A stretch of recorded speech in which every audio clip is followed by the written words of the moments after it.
Okay, so I'm doing a reverse transcription.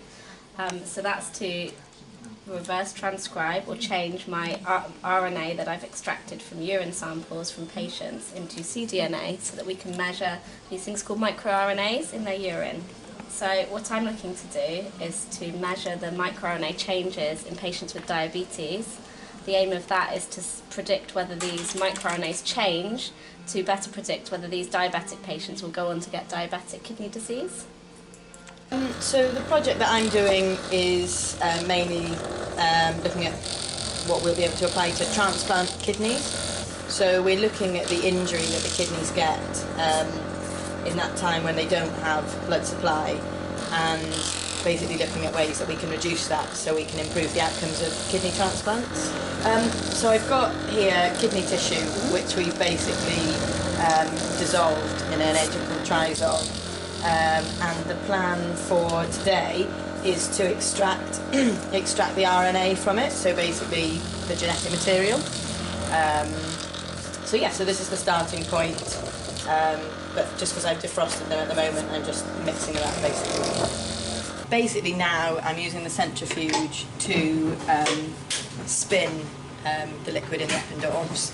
So by the time it gets to the end of this programme, it will be split into its different components, and the RNA will be nicely sitting at the top, so then I can take that off, and then all the experiments from here on will just use that RNA and get rid of all the waste.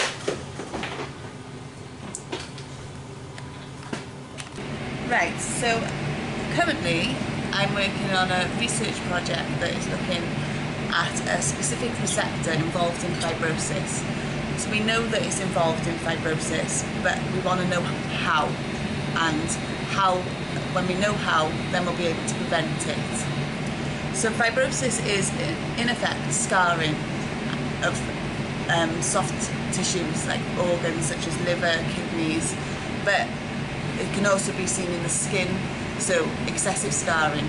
So when you have a cell known as a myofibroblast consistently present, it lays down extracellular matrix, which is involved in the scarring process. Here I'm making contraction gels, and I'm treating the cells known as fibroblasts with TGF-beta.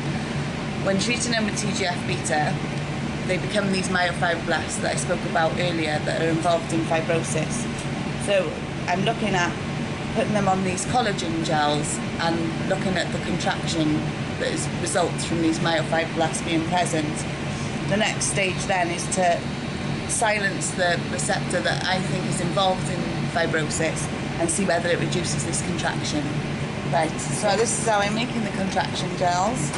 So we use something called collagen, which is present in your skin in abundance. Mix that with some medium, and then we have to make it to the correct pH so that it doesn't kill the cells. So just add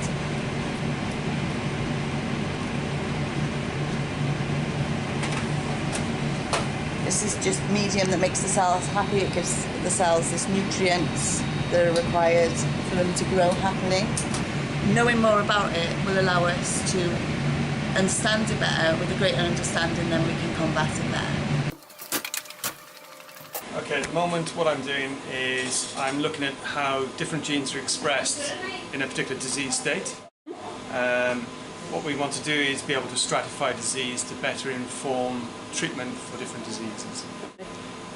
So we use a technique called quantitative polymerase chain reaction.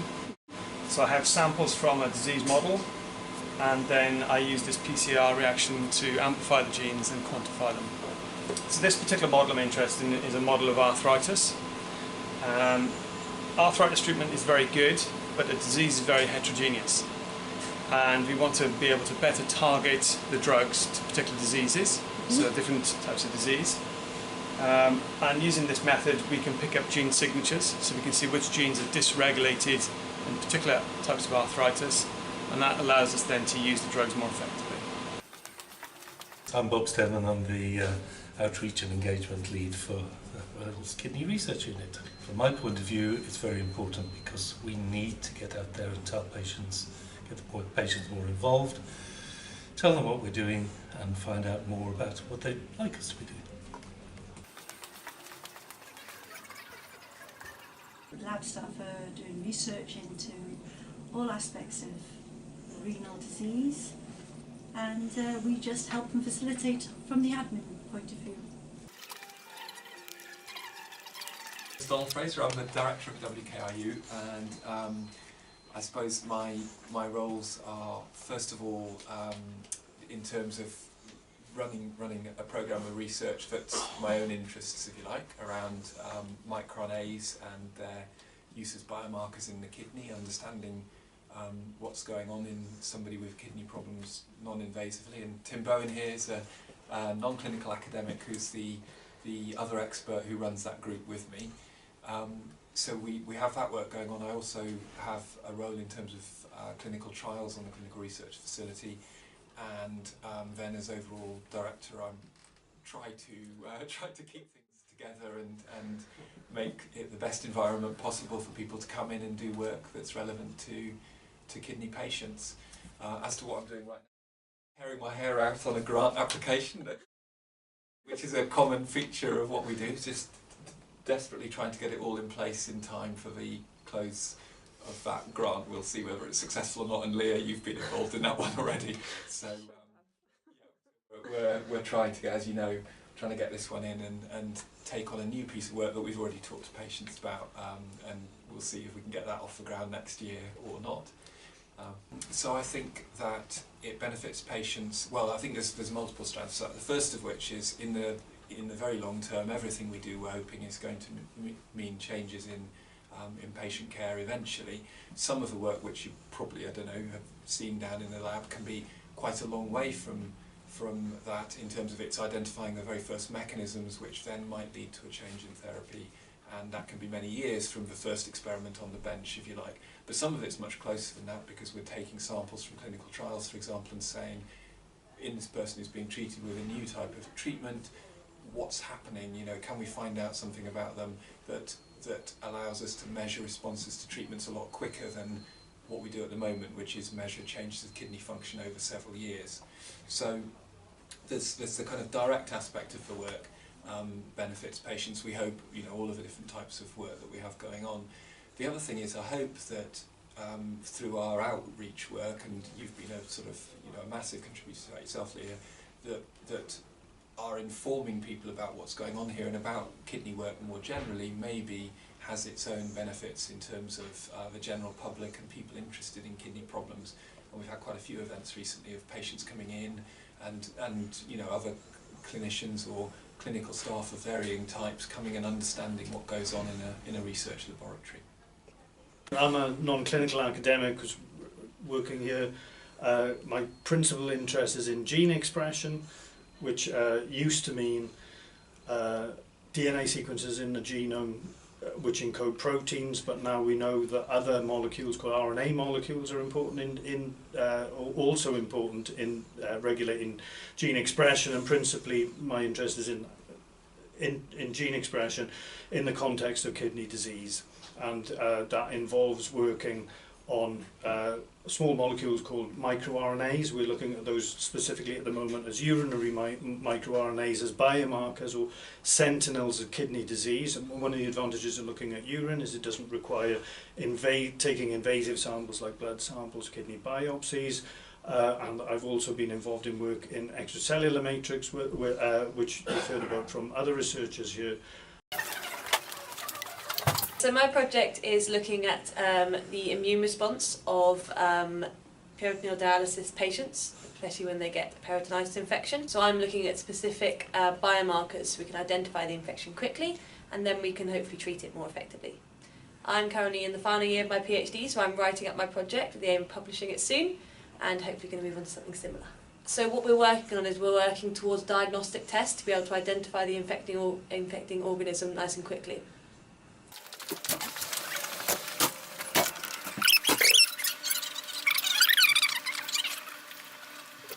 I have been growing up some kidney cells in the lab, and I've been tinkering about with them and knocking out a gene that I think might be important in diabetic kidney disease, which is what I'm interested in. So now I'm just having a look at the proteins in those cells, and I'm putting this red dye on to see if I've got any protein here. Every experiment I do about 8 of these blots, because I'm looking at a different So you either overexpress, or so you turn up the gene, or you knock it down, and then what I do is see how that affects the cell in terms of how it can respond to insulin, which is obviously important in diabetic kidney disease.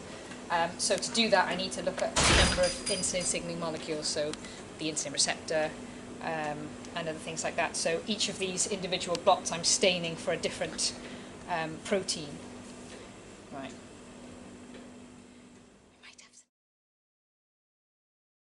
But this is purely just to see whether I've managed to capture the protein on this bit of membrane. Because if I haven't got it there, there's not much point in staining it for anything else.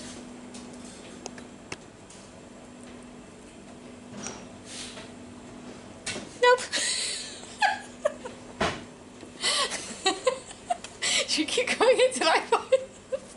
Welcome to science. This is science. There is actually some protein on this one, right at the bottom. There's like a little smear of darker. Can you see that? So this is the ladder. This bit here is the ladder that tells me how big my proteins are. And then the proteins appear and I can see which protein it is because I know what the molecular size of it based on that ladder is. And can you see there's like a one there, one there, one there? So that is a bit of protein developing. But that explains why I'm not getting very good results from these plots. So probably back to the drawing board for this one. Well, hopefully what I'm trying to do is look for a new marker of diabetic kidney disease. So this could be useful for therapeutics, or something that you can target to control the levels of that might improve your responses in diabetic kidney disease. Or it could be something that we use as like a biomarker, so something that might be in the patient's urine or blood, for example, that we could use to detect diabetic kidney disease at an earlier stage than we can at the moment. So quite a few potentials for it, but you know, at early stages at the moment.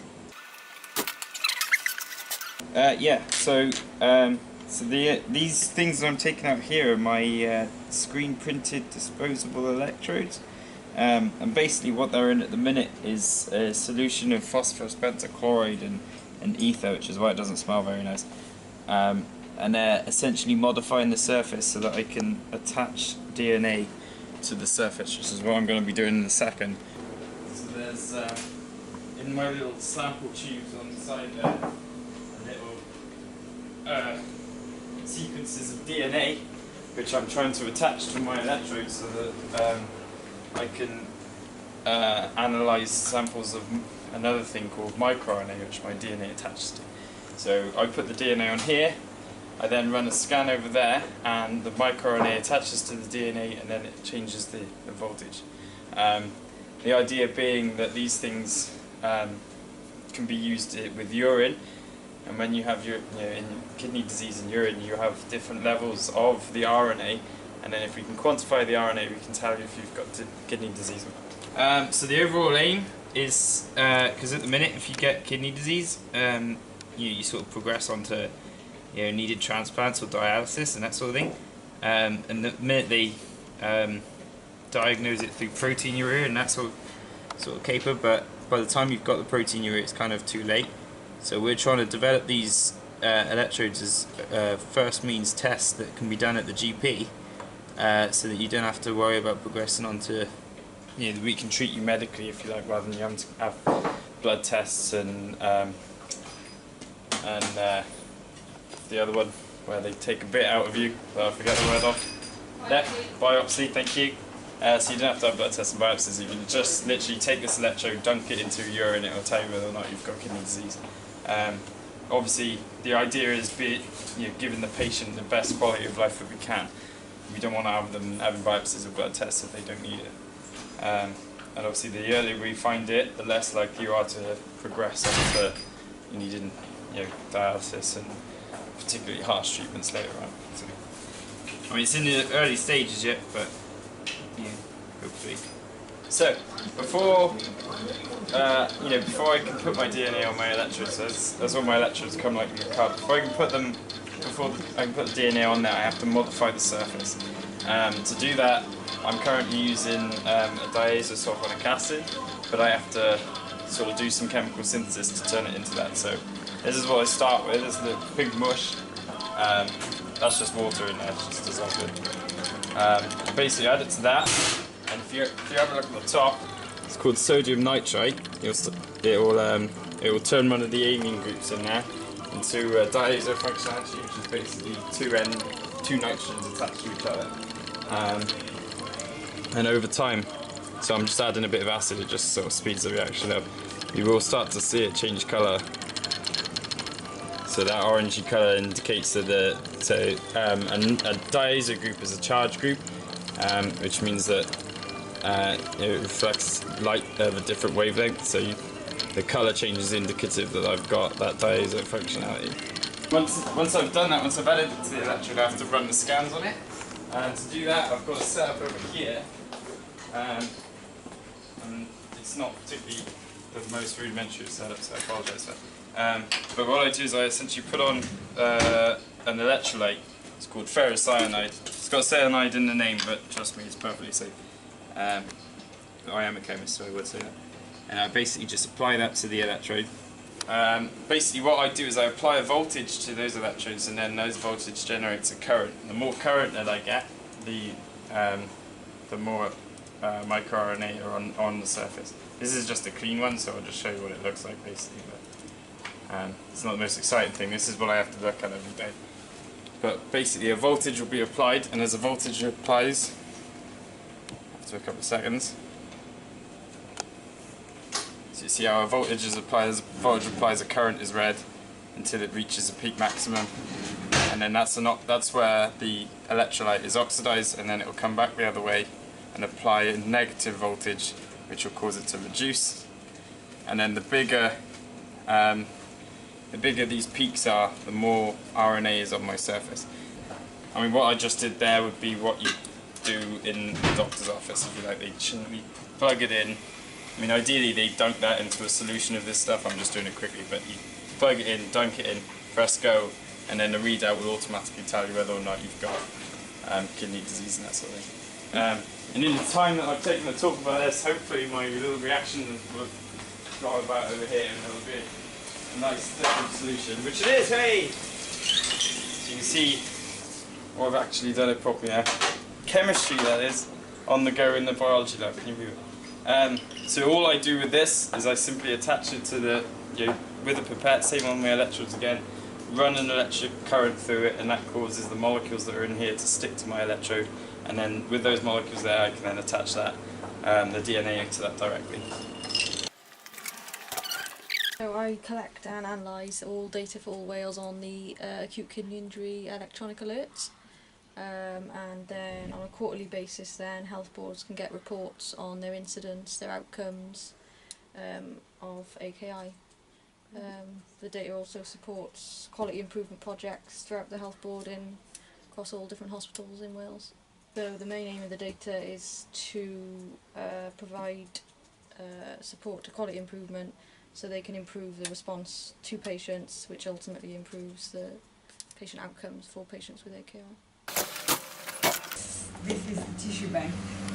So we are in the freezing facility for the Wales Kidney Research Tissue Bank, which is a collection of samples donated by patients and healthy volunteers. So we have a range of various types of samples with mainly blood, urine, peritoneal dialysis effluent, kidney biopsies, which are kept somewhere else in the pathology lab of the hospital. But here we have all the other type of tissue which are ready to be transferred to researchers when they apply to the tissue bank. This is where we store the samples, so they're all organized in rows and boxes so that we can find them easily, and everything is logged into a database where we have the history of all the samples, when they are collected, and what has been done with them, and who we are transferring them to. So that's what it looks like. Okay, so I'm taking samples out of the centrifuge. Basically what I've done is, these are cells from kidneys, and what I've done is I've put them in triazole, I've dissolved all the cell components, and the RNA, I don't know whether you can see the top. So the RNA is the clear liquid at the top, and that's what I'm going to take off the sample. And I'm going to leave the pink stuff because that's all the DNA and all the other cellular stuff. So basically it just involves trying to be really careful and taking off the top layer and leaving the middle layer and the bottom layer. Don't know how well you can see that. So I'm just taking that layer off and putting it into a new tube.